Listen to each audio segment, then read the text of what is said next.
புதுச்சேரியில் தொழிற்சாலைகளின் வரியை குறைத்து செலுத்துவதற்கு லஞ்சம் கொடுத்த பெண் புரோக்கர் மற்றும் வணிக வரித்துறை அதிகாரிகள் கைது செய்யப்பட்டுள்ளனர். சிபிஐ அதிகாரிகளின் திடீர் நடவடிக்கைக்கு காரணம் என்ன?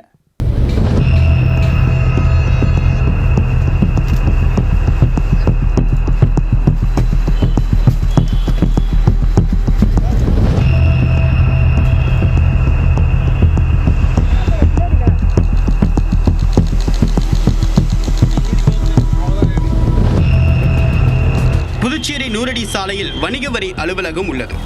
தொழிற்சாலைகளில் உற்பத்தி செய்யப்படக்கூடிய பொருட்களுக்கு விதிக்கப்படக்கூடிய ஜிஎஸ்டி வரி வசூல் பணி இங்கு நடைபெறுகிறது. இங்குள்ள சில அதிகாரிகள் லஞ்சம் பெற்றுக்கொண்டு தொழிற்சாலைகள் உற்பத்தியை குறைத்து பல கோடி ரூபாய் வரி ஏய்ப்பு செய்ய உதவி செய்து வருவதாக சிபிஐக்கு புகார் சென்றுள்ளது.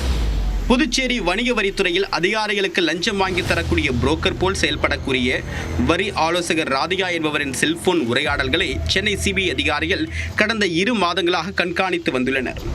அதில் ஒரு தொழிற்சாலை அதிபர் தன்னுடைய தொழிற்சாலையில் உற்பத்தி செய்யக்கூடிய பொருட்களுக்கு வரியை குறைத்து காண்பிக்க உதவி செய்ய ராதிகாவை தொடர்பு கொண்டது தெரிய வந்தது. அதில் அதிகாரிகளுக்கு லஞ்சம் தர வேண்டும் என்று 10 லட்சம் ரூபாய் வரை பேரம் பேசப்பட்ட உரையாடல் பதிவுகளை சிபிஐ பதிவு செய்தது. தனியார் தொழிற்சாலை உரிமையாளர் ஆன்லைன் மூலமாக 2 லட்சம் ரூபாய் பணத்தை ராதிகாவுக்கு அனுப்பியுள்ளார்.